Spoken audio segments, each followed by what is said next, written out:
from the backstretch at Saratoga, this is the Handicappers Report. The Handicappers Report is brought to you by Pinnell's Restaurant, a Saratoga tradition since 1922. 284 Jefferson Street, Saratoga, just minutes from the track. The new Capital OTB wagering platform. Bet any place, anytime with the new Capital OTB wagering platform. And CapitalOTBBet.com, the premier wagering site in New York State.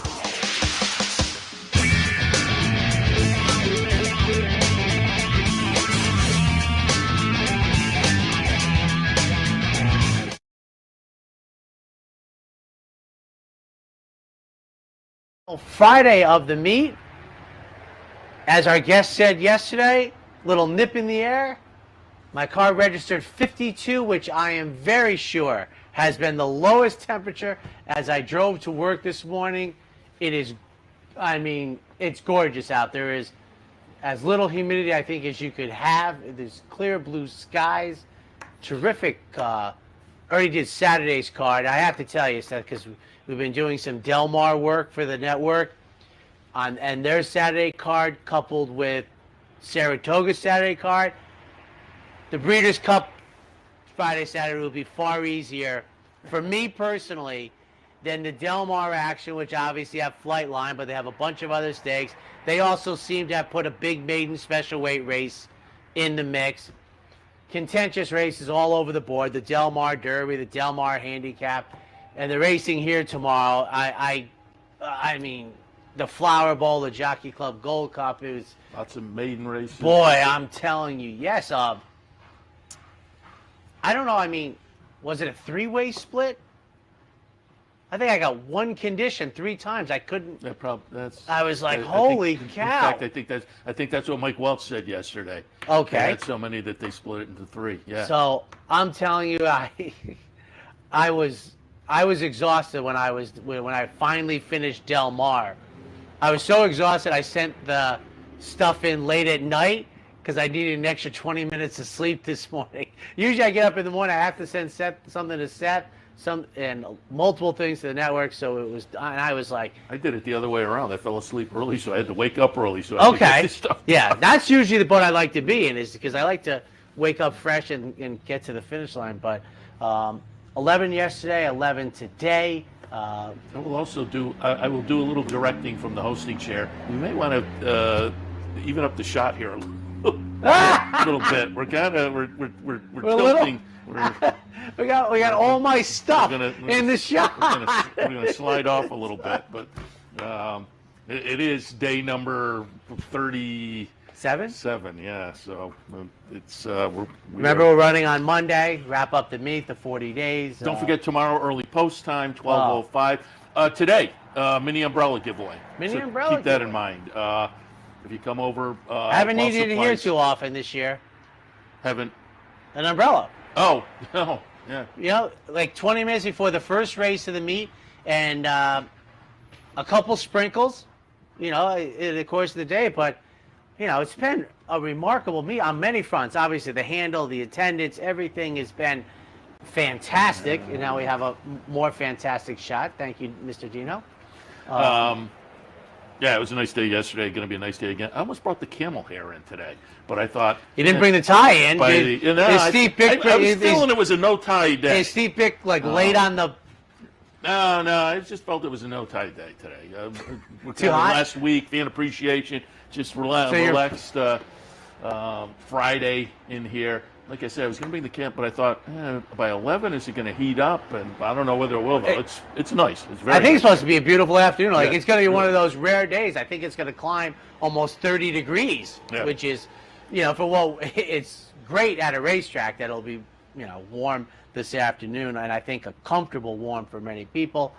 Struggled Sunday, struggled Wednesday. This is have to turn it around. But boy, I know the mutuals made it look almost easy yesterday, but we didn't do too well in the Times Union box, the 4 of us. I had one on top. I had one. The last week I've been treading water. I'm taking out water, and I told my wife that I had no feel for Sunday's card, and it went and Wednesday, Thursday. So we'll see. We got to get home here, but ran on a good turf course, which we've had very few of those. It's been fast and firm.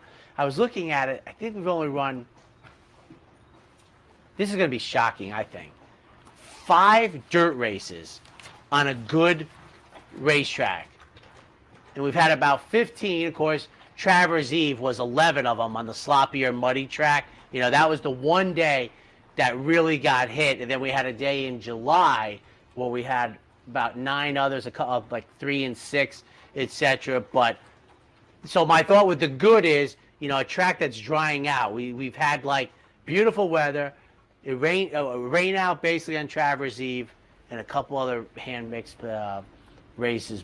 And also this shocked me. And this is something. This is the 40th year. 40 years ago was the last time we ran on the infield. And Seth and I have talked about this before. When we had it in the infield, there was no turf racing because they put the boards over it. So think about the weekends with no turf racing. Even counting the 15 off the turfers, there's been more turf races than dirt races. Oh, wow. I think it's 191 to 181. Wow. And the dirt races got 15 that would have been the turfs going the other way. Now, maybe subsequent to that, other races would have been written differently. I can't speak to that. But on hard numbers, I think it's plus 10 to the turf guys. I mean, it's gotten so people love the turf racing. You get the nice fields typically, and people do love the turf racing. Yeah. As demonstrated yesterday also at Kentucky Downs with their opening day, which is all turf all the time. It is. I don't know that we study how this works as much as we should. The purse structure, the turf racing, there's like no rules. They don't have furlong markers like anybody else. They got these big boards that say half, quarter. They got the other right-hand turn besides Santa Anita, and it's phenomenal. I mean, the purses and the field size, it's just, I can't say this word. Can you replicate it? I'll leave it at that. Is it replicatable? I don't even know if that's a word, but... Replicable? I don't know if that's a word either. Can it be replicated on, I mean, it's based on, they have the historical racing Right. money and a short meet. And so... Could it be 2 weeks? Could it be like 14 days? I mean, it's interesting to see where this is going. I mean, I'd like to go. I know you said Steve Bick is there, and I think you told me... I didn't say that. I did you not did know not? that. Okay. Dino said that. Dino said that. I think is Tim Wilkin going? Tim Wilkins going after the meet. I thought Bick was going after the meet too, so I don't. Oh, so I it's a don't know. surprise to you. So you might not be getting ties this year. The box might not be coming, or it might be at your door, get sent to you. There won't be the presentation, and it was beautiful there yesterday. If you didn't see it, it was gorgeous. The weather. So it's on the network. What, this weekend, next weekend? They don't run 7 straight days, right? They take a day off. Yeah. They take 2 days off or something. So there you go. We have the Depaula play of the day. Rumor has it. You have any things you want to throw out? Well, I'll toss out yesterday. Announced attendance 21,000, a little over 21,000. As we wind things down, Irad Ortiz with a 12-win lead over Luis Saez, 47-35. On the trainer side, Chad Brown with a 6-win lead over Todd Pletcher, 38-32. With 4 racing days left. And I just, by doing the Del Mar work, the 2 names that popped out to me is Johnny V and Flavian Prat will not be here on Saturday. They will not be able to chip away at that lead. I think it is time for the almost daily Depaula play of the day. When you think trucks, think Depaula. Save this week. Drive Silverado, just $369 a month. Yes, $369 a month. Then come join the family for value.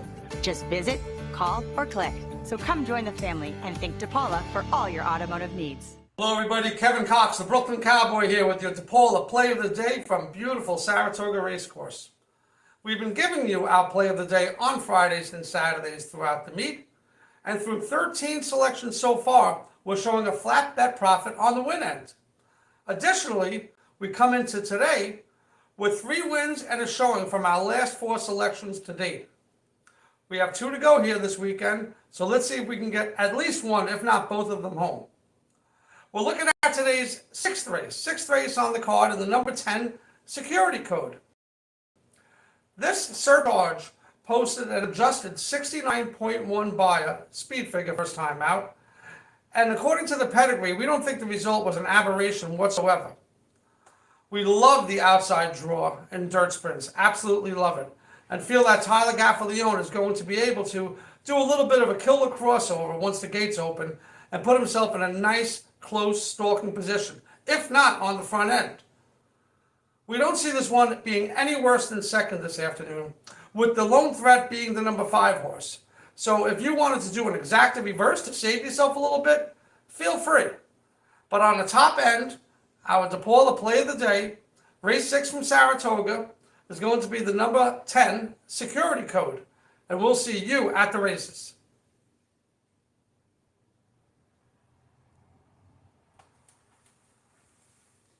When you think trucks, think Depaula. Save this week and drive any new Chevy like Equinox with 0 down payment, 0 first payment, and 0 security. Then come join the family for value. Just visit, call, or click. So come join the family and think Depaula for all your automotive needs. And welcome back, ladies and gentlemen. Handicappers Report coming to you live from the backstretch of Saratoga Race Course in front of Clare Court, which I must say, Seth, the last couple mornings has been noticeably quieter than the previous 35 mornings. There was it would have been Wednesday morning. You might have been handicapping, but there was a jock who seemed to be having a little trouble with the horse, and he was speaking in Spanish, which I'm not fluent in, but I think he was giving it a little something to the horse, who was acting up a little bit behind us. Because we don't need any of that behind me. Now, that rail is a little old and fragile out there, but you know, it's great. Come on up if you have. I mean, I know it's the holiday weekend. I don't know. I think they kick off on Fridays, don't they? For most folks, at least mentally, I think they do. Yeah. But the holiday weekend's upon us. The weather is fantastic to, spend a day at the track. I always say, there's a combination of, if it's going to be completely cloudless like it is now, you want the heat to be down a little bit. If it's going to be really hot, a little cover from the sun is nice. Well, I think you're getting the perfect day for outdoor activity. We have 11 races today. 105 post time, as Seth said earlier. Remember, tomorrow, an early post. And I think throughout the weekend, then, I think it goes to maybe 12:30 Sunday. I'll check that in our next break. But I think the last 2 days are a little bit early as well. Because tomorrow's particularly early. It's 12:05. But then right. I think it goes to, 12:30 the last couple of days. I'll check. I think there's 13 tomorrow here, and there's 11 at Del Mar. So we're going to kick it off today with the 2-year-old state bred fillies, maiden special weights, 6 furlongs. 6, 9, 10, and 1, and number 6, Mim, is going to be my 105 on Sunday. I'm being told in my ear. Oh, but I think closing day. I thought I read the entire weekend, but right. I'm being told in my ear that regular post time on Sunday at 105. 6, 9, 10, and 1 for me with Mim, and again, Mim is going to be my dark horse play of the day. So I'll get a little more into that later. But there's some win early on the breeding for the firster from Linda Rice. Second slot, I'll take a look at You're My Girl. Win early breeding here too. Overanalyze 43 first-time starters this year. 11 winners, 5 seconds, 4 thirds. Pretty good looking stats there. There was a sibling called Tammy the Torch, 4th in debut, but then a couple of seconds and a win up at the Finger Lakes. So I thought a little win early, top and bottom for You're My Girl. And nice and spicy, Sharp Azteca, who has proven to be an intriguing sire of precocious runners. This one didn't live up to that in the debut, but does have a sibling called Ilios Milos that won its career debut, another one called Impetuous that won in the 3rd start. That's 2 of 3 overall siblings that showed a little bit of win early. So with this one having some experience under the belt, I'll put that one in the mix as well. For me, 6, 9, 10, and 1. Do you think number 9 is a movie thing? You're My Girl? Yes. I don't know. I can almost do the accent. You're my girl, Jenny. Forrest Gump. Oh, yeah. Okay. I mean, I've never heard that type of colloquialism, but that was what he always. Yeah. He'd go, "You're my girl, Jenny." Yep. So I'm wondering if that. I'm 156 in here. The Eddie Keneally firster draws the rail with Luis Saez. Has some positive workout, steady. Seems to have figured it out. The offspring of Accelerate. Down inside, that's going to be my top pick For second, I have Boy Is She a Lady, Tim Ham's offspring of Boys at Toscanova, who was a very precocious runner himself. And for third, I have Mim, the practical joke runner. So it's 1-5-6 for me in the opener. Quick thing, I did the work as I promised about the Dallas Stewart, although I didn't bring it up. We were talking about how high his firsters was, and I went back to like 09 that I said it was. He was about a 5%er. Same thing held up. What he has going, and this is how stats work, he had this really sharp run where he won 3 in a row with firsters, and I think 5 of 7 that is really pumped this up. But our feeling about what he traditionally has been was accurate. But I think, what was that, 22%? We kind of noted, we were like, wow, where did that come from? So I looked it up, and he had a really strong run within like 3 weeks of each other, just firing. So that's where wanted to get that out there, because my point was, I think our anecdotal idea was correct in the end. Race number 2 this afternoon. We're looking at optional claimers, non-winners, 2 other than 5.5 on the grass. And as I said, we send these in before the day's racing, and I told people I was gonna play straight. I wasn't gonna pick 36 consecutive morning line favorites to get to the finish line. And after yesterday, I might be a little gun shy, but you'll see it in a second here. I am bombs away here. 1, 3, 6. My picks in here, and let's be clear. I am focused solely on, and this is where I might be in trouble, the Turfway Park. Yes, it's run on synthetic at 6 furlongs, but I know this horse can run on dirt, where he did it at Belmont Park.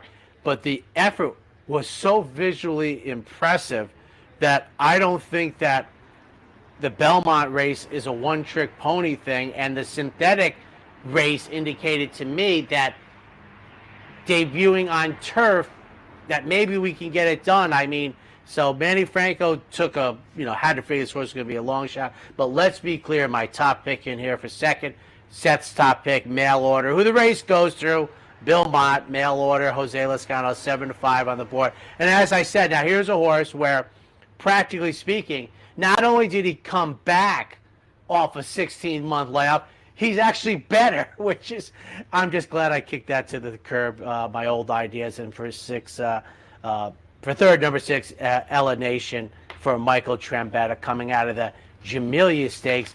Do you remember her? Vaguely. Okay, she was an outstanding Mid-Atlantic. I think she's also the Dam of Gulch, but she was terrific. And what I remember about Jamelia was, Jamila, that we ran the Delaware Park handicap up here a couple years in a row in the early 80s when Delaware closed that time. And in the old days, they used to put the programs on the Saturday races of the previous year's winner. And I think we ran the Hopeful and the Delaware cap up here. And at the bottom, you could see Jamelia winning, and near the finish line, it said Delaware Park on it. So 1, 3, 6 for me. I have a 3, 5, 2, and 6. I did put mail order on top. I don't think this horse is a super standout, but it's Belmont. The race 2 back was good enough for me to lean in this direction, given, I thought the top, well, really the top 4 I used are kind of similar in here. But again, the race 2 back kind of jumps out. We'll hope to rebound to that after a 4th place finish in a similar event up here last time. But again, just looking at this particular field, maybe a little bit of an edge. Mischievous Dream in the 2nd spot. Again, 2 races back, tossed in a pretty good effort. Last time was a little bit of a disappointment, but I'm going to hope for a rebound to that better effort that we saw a couple of starts back. And then Hit the Woe in the 3rd spot. Laid off from February until August. The comeback, an okay 3rd. But again, you go down the page and there's some races that are competitive with this group. Ella Nation off the last race down at Laurel. That little stake, again, is one you can kind of hang on. But again, I just thought maybe mail order, a little bit of an edge, maybe a little bit of a class edge on this particular group. But I think it's a competitive bunch. I have a 3, 5, 2, and 6. On to the third, 3-year-olds and up, maiden special weights, 3 turns, a mile and 3/8 on the inner. 2, 3, 4, and 1. Most Wanted Man goes out for Chad Brown and Peter Brandt. Lightly raced. Has been in the bridal party for the last 3. Not the bridesmaid, but 3 third-place finishes. That's not inspiring necessarily, but buyers have improved. Start 1 to start 2 to start 3. I'll look and hope that progression continues, and this horse is primed to maybe break through with a better effort this afternoon. And lightly raced, you would think there's still some upside. Tis a Giant in the second spot. Mike Trombetta broke through yesterday off the duck up here, and this one is a bridesmaid. The last 4 starts, 4 second-place finishes. Again, those don't necessarily inspire confidence when horses get stuck in that runner-up or runner-up to the runner-up spot like the top 2. But, again, I just think this horse seems to be moving in the right direction, could be primed for a good effort this afternoon. And Outperform goes out for Todd Pletcher and Mike Rapoli. Turf debut last time was pretty good. This one may wind up being the one to beat, actually, again, with the turf experience now under the belt. But I have a 2, 3, 4, and 1. And Outperform is just outside my. But for me, the intrigue, he's a player, but the intrigue is that's the transitional horse who was the first-time starter, very green, who ran over Indemnify, to see what that race, if you're thinking that could be good runners.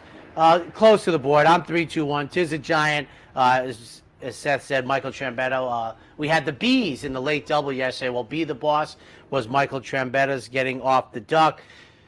I get Johnny V in the saddle, who they tried a mile and 3/16 most recently. We're going to be competitive in this mix, and I thought, honestly, everybody but Greg's Honor for our friend Mark Henning, I thought was absolutely live here. Number 2, Most Wanted Men, an offspring of Frankel, who might have been slow to get off the United States, but he's figured it out as a stallion. And for 3rd, number 1, Good Medicine for Todd Pletcher. I know he exits a maiden claiming 75. And jumps in here, which I think is a very competitive maiden special weight. But I think the offspring of Mastery fits. 3-2-1, and as I said, for other reasons, I'll be looking at Outperform to see if maybe that August 19th race. And by the way, not only that, coming back from August 19th is pretty quick in this day and age for a lot of groups, and I think including that group. All right, 3 down. We'll take our first break. We'll be right back. A day at the track isn't complete without a night at the Horseshoe. Great food, hot music, and cold drinks. So why go downtown when all the action's just across from the track? The Horseshoe Inn at the corner of Nelson and Gridley.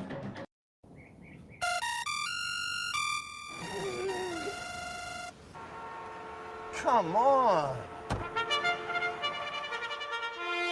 I want sales reports on my desk by Monday. Oops, my bad. Love racing? RTN brings you every live simulcast on your home television, plus live video streaming and race replays on your PC and mobile devices. To order, visit rtn.tv. RTN, a breed apart. Birdstone is an outside front. They're coming down to the finish. Can Smarty Jones hold on? Here comes Birdstone. Birdstone surges past. Birdstone wins the Belmont Stakes. In front, but here comes High Chaparral. High Chaparral, the defending champ, to take it to Bob. These two arch rivals head to head with Joe Hart bearing down on them. It's going to be a 3-horse photo finish in the turn. Here's the wire. Photo finish. Having trouble finding us? It's actually quite simple. Whether online or on your TV, it's never been easier to watch and wager on championship horse racing with Capital OTB. Simply log on to capitalotbbet.com. There you can watch our morning shows, live stream races, and wager on our state-of-the-art wagering platform. You can also watch from the comfort of your home on Spectrum Cable Channel 1250 or Fios Channel 467, and win more with Capital OTB. Welcome back to the Handicappers Report on this Friday morning, the last Friday of the Saratoga meet. Again, a little bit bittersweet in here, as I am ready for a little bit of a rest, but you hate to see Saratoga go, and so we'll make the most of these last 4 days. Hopefully, with the dark horse play today as well, I'd like to get another one across the finish line in front, even though we have passed the break-even point. Across the board for the dark horse play of the day. But the dark horse play of the day brought to you by the Dark Horse Mercantile, 445 Broadway, downtown Saratoga Springs. We were down in their other store yesterday. Mick and I were shooting some footage, putting together a commercial for their store impressions. And they said they've gotten a nice response to the dark horse play of the day, and a lot of people coming in and mentioning seeing store advertised here on the network, so we certainly appreciate that, as do they. Dark horse play of the day today, however, is a race number 1, number 6, Mim. I mentioned that earlier. First time starter for Linda Rice by Practical Joke, and we've mentioned many times, Practical Joke, very good sire of debut runners so far this year. 73 first-time starters, 13 wins, 8 seconds, 10 thirds. So really solid there. But maybe more importantly on the win early side for this one, there have been 5 siblings. 3 of those won their career debut. Ziggy the Great, Leverage, Michelle's Way, all won in their career debut. 3 out of the 5 siblings. So I just thought there was all kinds of win early here. Top and bottom, Linda Rice can have them ready. Strong string, a steady string of workouts. Let's put it that way. None of them necessarily jump off the page, but it's a nice steady string of workouts for a debut runner with some really nice breeding. I'll take the 6-1 price as our dark horse play today. Race number 1, horse number 6, Mim. Dark horse play today brought to you by the Dark Horse Mercantile, 445 Broadway, downtown Saratoga. All right, let's jump back in the action. You know, if they let people play that the pinball classic machine. pinball machine, they'd be climbing over themselves to play. I don't know if pinball game has any juice with the younger generation, but I can't tell you how many people that I know that are our age that still to this day love pinball, and I grew up with it and I love it too. Yeah. And if in case you can see it sort of in the commercial, but it goes by quickly. They have a 1939, I thought was the year I saw. Classic pinball machine, which is a classic, but you can't touch it, you can't play it, but it is beautiful. So now, you go over there. I mean, it's really quite a work of art. You can see why they don't want people playing it. A bunch of people have gone and said, hey, we went down and we walked through it, mentioned the pinball machine. It's on the right-hand side, about 20 feet in. You can't miss it. It's sharp. 445 Broadway again in downtown Saratoga. All right, 4th race today, state bred optional claimer, non-winners of 2 other than 7 furlongs is the trip. Of interest in here to me, didn't put it in my mix, but looking forward, number 6 Diva Banker from Ray Handel. Katie Davis coming back. She has been raising her very cute little daughter, if you watch on the various social media channels, but married to Trevor McCarthy. I had her sister Jackie in earlier. I had her brother Dylan in a couple of weeks ago, but Katie Davis, who again has been on the sideline being a mom for a while, jumps on board number 6 in here to get returning to the jocks room. That'll add some interest to this 4th race. Again, state bred optional claimers, 7 furlongs a trip. And I'm clearly in a funk because I got this all wrong, but I got to live with what my pen wrote. No, I'm in charge of the pen. 4-5-2. The 2 mistakes I made one is this race was too wide open to settle on the second choice, and I left the Matisses out, who are getting Lasix on no chalk, that you left out also. They're sharp guys are coming in from Finger Lakes. It's another short rest in today's era, and I just made a mistake. So I'm 4-5-2. You got to live with it. Khalil Magic for Chris Engelhardt. Beat at 7-5 earlier in the meet at this level. Coming back, I guess I envisioned he was going to sit the trip off of, the 7 and maybe no chalk to 3 and scoop it up going 7/8 with the long 3 furlong run up to the far turn. Bustin Bay for second. Sharp Outfit claimed this horse, won by a pole going the mile. And for third, thinking it over, Ray Handel's other runner with Joel Rosario, 4, 5, and 2. Well, I'll give you partial credit tomorrow. If you had to do it over again, would you put no chalk on top? Would I?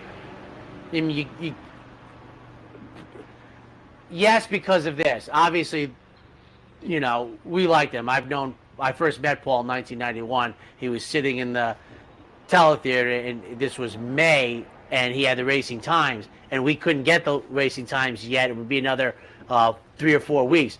But they're sharp and everything like that. But it's really because the adage is this race on balance was too close, and when it is, I advocate the idea if you go to horses like No Chalk, who's outside of the cluster of horses that you feel on balance or just about level, and I broke that rule, and I think it's a good rule, and so we'll see. I'll give you partial credit tomorrow if you want. Well, 5, 8, 4, and 2 for me. I put Bustin Bay on top.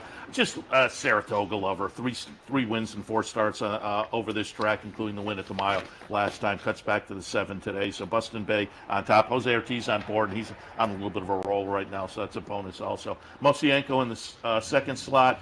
A couple of starts so far at Saratoga this season. A good second that led to a nice win last time. So I think the horse is obviously in very good form right now.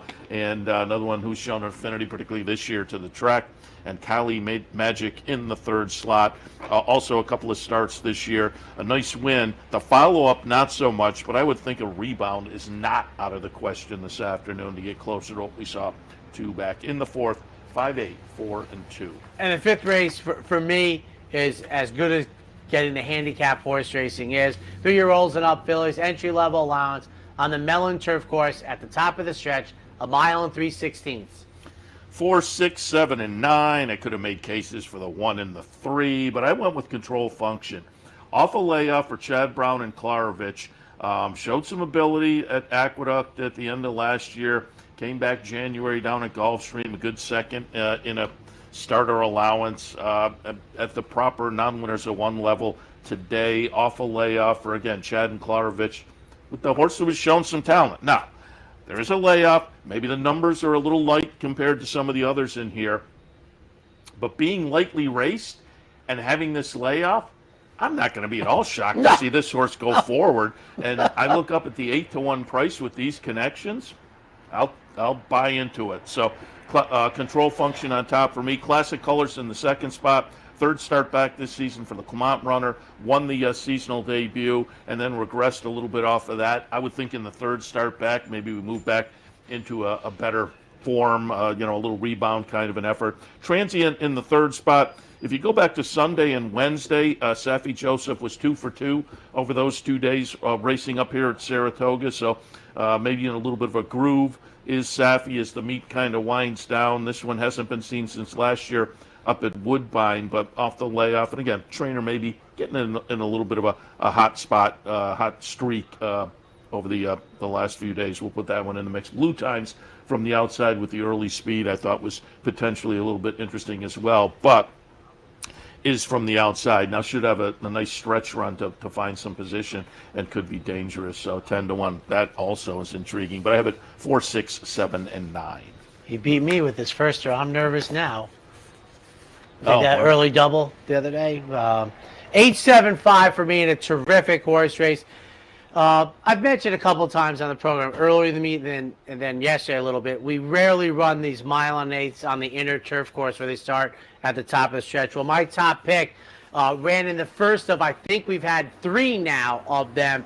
Santa Julia and off of the racing in France, first time United States, third career start, got all the worst of it. Outside post position, the rails were up on both turf courses.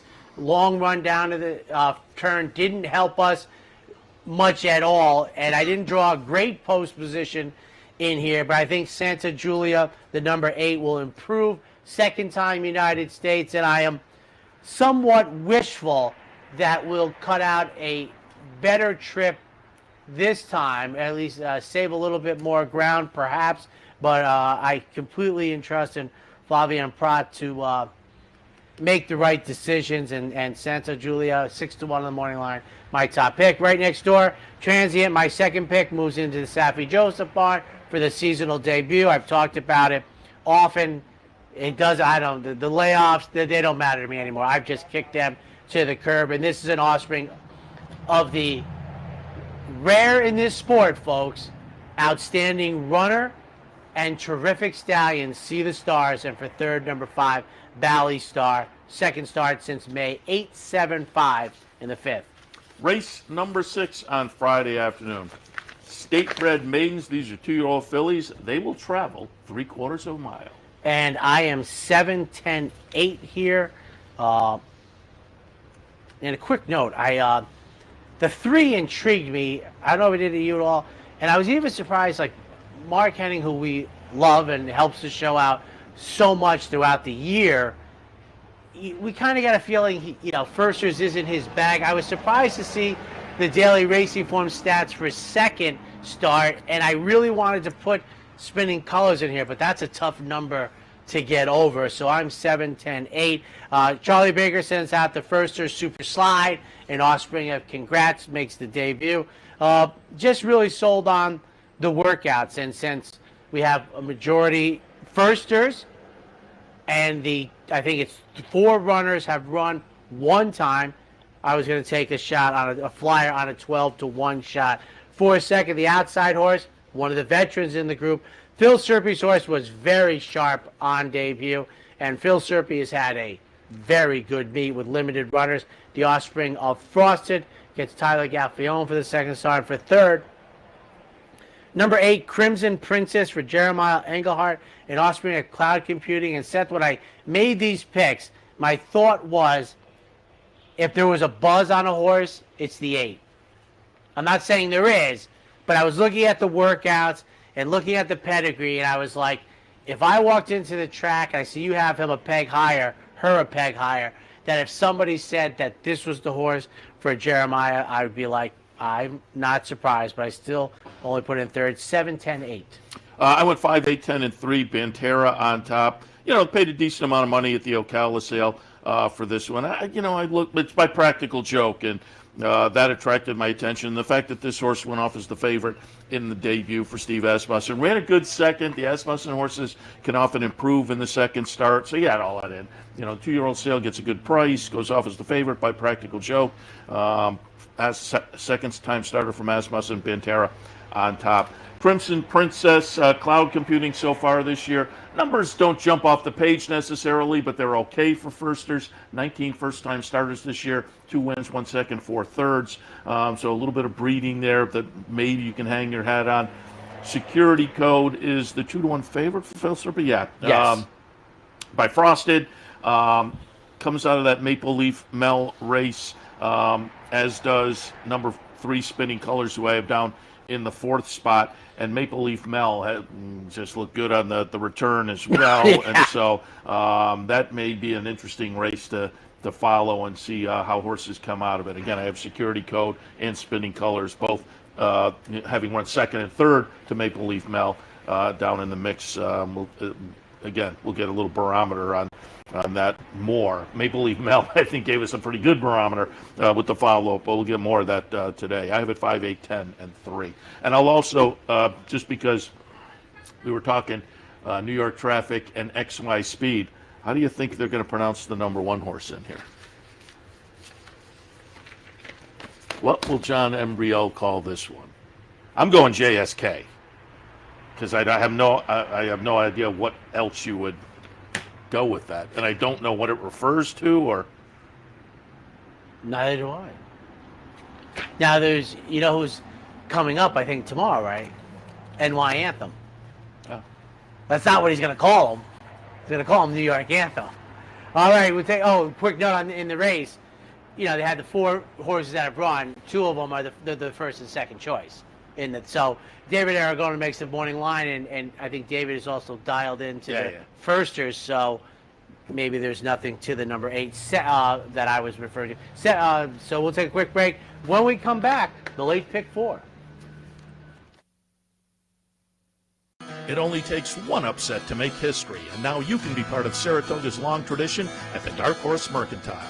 The Dark Horse Mercantile offers a carefully curated selection of clothing, gifts, and home decor, from one-of-a-kind vintage racing memorabilia to select brands like Barber and Under Armour, as well as exclusive Dark Horse branded merchandise. So celebrate the Dark Horse in all of us at the Dark Horse Mercantile, downtown Saratoga, where the smart bet is always the Dark Horse. Hello everyone, I'm Scott Vartley, and I'm here at the West Condominiums in Saratoga Springs. And guess what? We are down to the home stretch. Everything is 2 bedrooms and 2 baths. Come make a selection of one of the greatest condos ever to be built in Saratoga Springs. We're starting in the upper 5s, and the only rooftop penthouse available now under construction. Wow, just look at this patio. We have a rooftop pool, heated garage, balconies, and a gym. Call me at 518-281-6808. Capital OTB is now streaming live on Roku. The RTN Racing channel on Roku lets you watch OTB TV live through your Roku device or your Amazon Fire Stick, rather than being limited to computers and mobile devices, which means you can now watch OTB live wherever you are. Simply open Roku, scroll to find the RTN channel, then click on OTB TV. OTB TV on Roku. Try it now. Okay. Or just open park. I mean, what is press parking is barely press parking anymore. I went over yesterday. Then I think this week may be light enough that I'll be okay this week. We're on live. On. See, it just makes it fun. Live television on a beautiful final Friday morning. Seventh race, 3-year-olds and up. Claimers in for 35. We're getting the sledgehammer to the earpiece on day 40, which was not working. Hopefully at 11:05. A mile and 16. What happened to the slate when we come out of the commercial? On the. All right. Who do you like? I have a 3, 5, 6, and 10. Fieldstone on top for me. Ran third last time in a similar event, and now I'm all discombobulated. Just say the numbers, throw it to me, and I'll roll with it. 3, 5, 6. I got it from here. I got this. 5, 2, 6 for me. Similar to Seth, but topic changer I have on top for Christophe Clement, an offspring of Flincher, taking on winners for the second time. And I've talked about this multiple times through the meet. Breaking the maiden, and if you're in a case such as topic changer, and you have an option for starter allowance versus the restricted 2 Ls, I think day in and day out the starter allowance are tougher. They tried it. They come back to what I feel is a softer position. For a second, number 3, he's got it. Jim Ryerson sends out this runner most recently, was in the Stallion Series race, throwing that out at this level, has been competitive before. And for third, Bless. Mike Maker, second off the $30,000 claim. Doesn't have Luis Saez in the saddle, has Kendrick Carmouche. And I will say that number 3, Seth's top pick. Interesting in the last race that Trevor McCarthy had to make a big decision, and he gave up the rail spot, which Splendid Summer took, and was able to get runner-up position. And listen, I'm not questioning it, but I was like, you got to make almost an instantaneous decision when you come off this turn, because you have run and you want to get it. And literally as soon as he went and took it, the space opened up for Splendid Summer, who came charging, not really threatening the winner. But boy, he seemed to go from 8th to 3rd to 2nd pretty quickly in there. So 5, 2, 6 for me in the 7th. 3, 5, 6, and 10 again.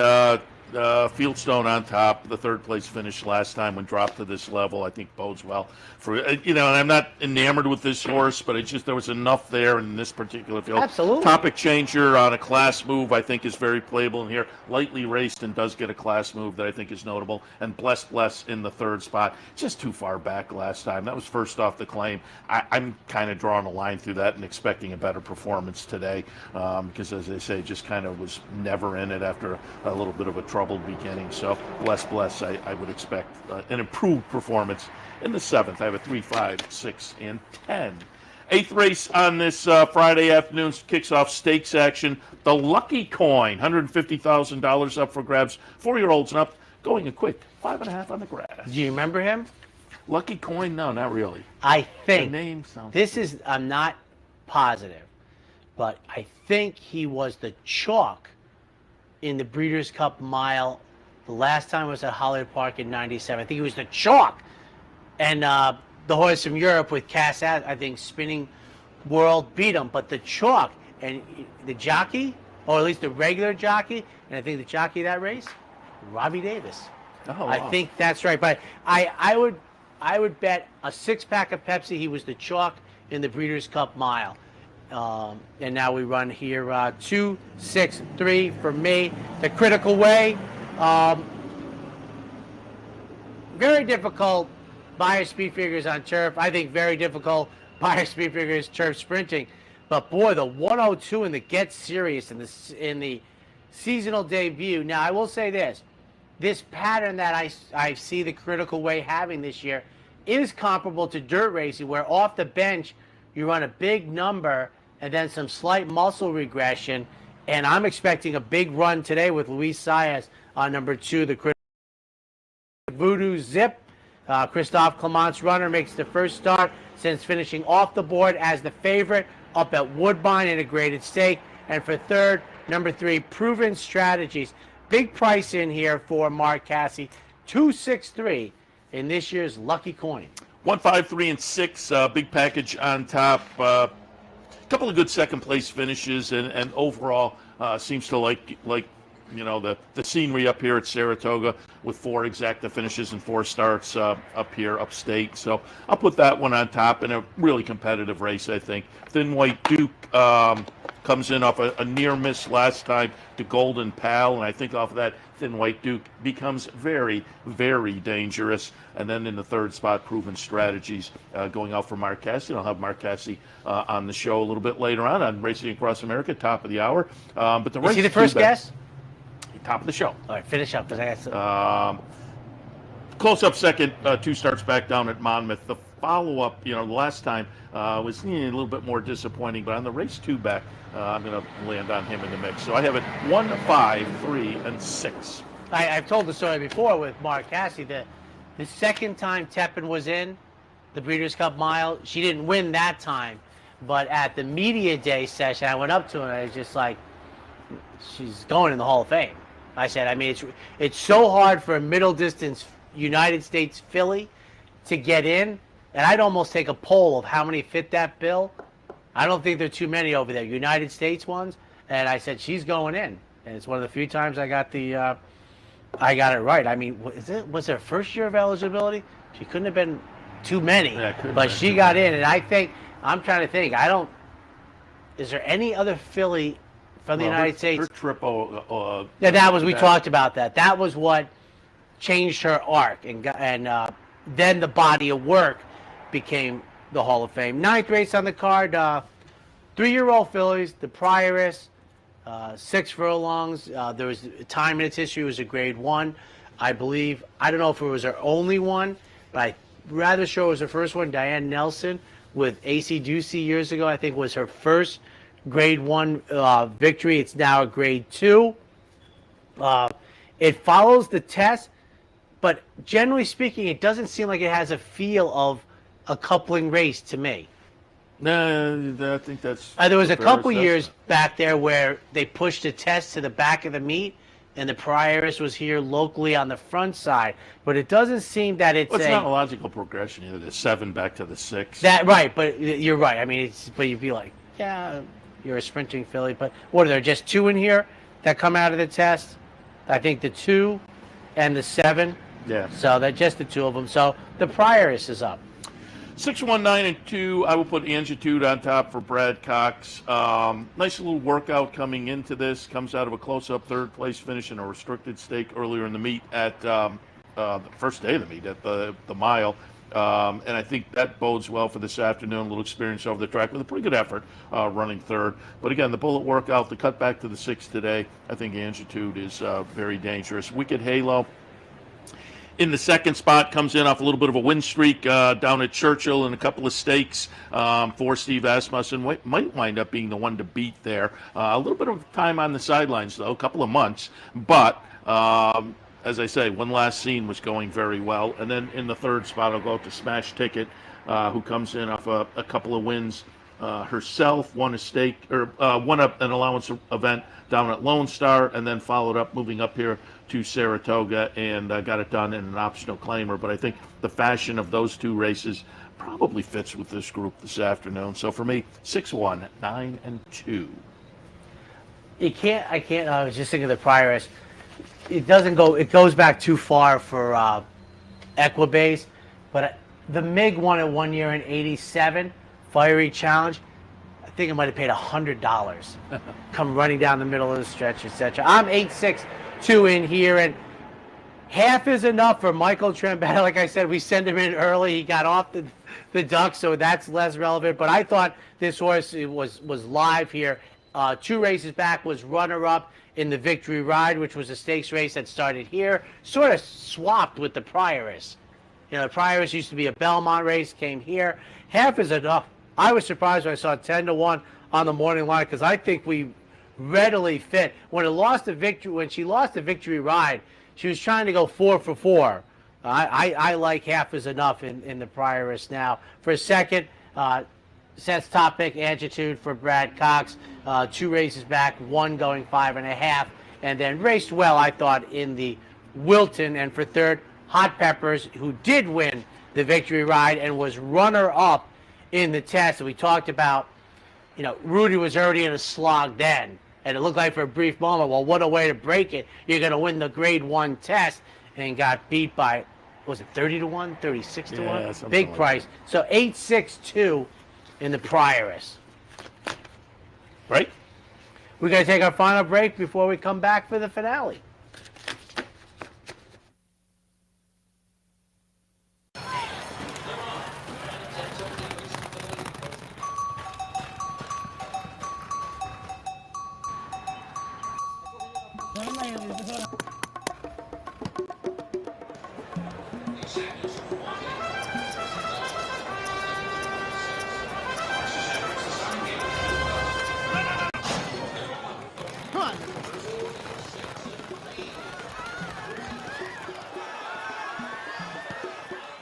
No matter where in the world you are, the excitement of wagering on horse racing is just a click away. You'll get live streaming, past performances, race replays, our virtual tote board, analysis and selections from professional handicappers, a simple, safe, and secure wagering platform, and best of all, you get track prices. CapitalOTBBet.com. Bet any place, anytime at CapitalOTBBet.com. And be sure to download our new mobile app from the iTunes Store or Google Play.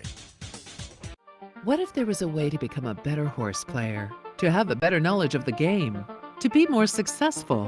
What if there were a way to take what you've learned, what you know, and make better decisions, better choices? In horse racing, knowledge is a powerful tool. Race results and replays, past performances and live streaming, wagering from all your digital devices. Capital OTB. Become a better horse player. Welcome back to the Handicappers Report. We will take a look at the finale for a Friday afternoon card. Race number 10 at the 6:13 scheduled post time. Typically for the finales, this one goes at a mile on the grass for state bred maiden special weight runners. 548 Bernardino, my top pick for Phil Serpe. Makes the 3rd start of the year, an angle that I like. 2 consistent races at a mile of 16. Shortens up here with Luis Saez, who I would think would use a little bit of early energy to save ground into the first turn. For a second, number 4, Media Sensation. David Dunk first off the claim, and like with Brad Cox, just something you don't see. You look down in the DRF, 0 for 4 over the last multiple years. So as I thought with Brad Cox earlier to me, I think it'd be an interesting story about this. Manny Franco takes the race back. They stayed in the turfer, but before that raced well. For third, number 8, Curlin's Wisdom, had a good effort at 8-1 on the inner, going a 16th of a mile farther. 5-4-8 in today's finale. I have it 5, 6, 7, and 2. I put Bernardino on top. Phil Serpe having a pretty good meet, and so this one comes in 3rd start off the layoff. Like you, I put that one on top. 2nd slot, Conquest, who showed a little life last time on the move up to Saratoga. Led and then got caught 20-1 that day. I think this horse, off of that effort, very playable, lightly raced, maybe figuring it out. And then I went with the firster, Valentino's, here in the 3rd slot. Just listening to a race where maybe a firster could be a little bit intriguing. And by lay a band, this one may offer a little bit of value, a little bit of fun in the finale. I have a 5, 6, 7, and 2. All right. That wraps up the Handicappers Report. I know who one of the guests is. Why don't you run down your Racing Across America? He's in the house. Mark Cassidy will be first up when we kick off in just a few minutes. Racing Across America. A little bit later on, Joe Clancy from the Saratoga Special. They're regulars. Joe, Tom Law, and Sean Clancy have been regulars throughout the meet, and Joe will wrap up the Saratoga Special edition on the Friday Racing Across Americas. And then a little bit later on, Michael Blowen from Old Friends. He's back in town. Wanted to have him on earlier in the meet. We couldn't coordinate things, but he came back in town. So we'll talk with Michael as well about Old Friends and more. All coming up top of the hour on Racing Across America. I wonder if Timonium is running today. I The Clancys are big Maryland and that beat, and coming around the Ferris wheel as such. The Ferris wheel is a great shot. They're passing the ice cream stand now, folks. If you're not familiar, the State Fair of Maryland is going on. Dave Rodman's down there. They run about 7 days, weekends only. They already ran the first weekend. This is I think they run 4 days now to wrap up the fair circuit in Maryland in their bull ring. Horse racing. It doesn't get any better than that. So 3 more days after today. Hard to imagine. Don't give one away, though. We still have 4 altogether. You're right. I'm not giving it away. I like today's card. Of course, I might be singing a different tune at about 6:18 today, but that's why they call it gambling. Up next, John De Silva's thoughts on Del Mar.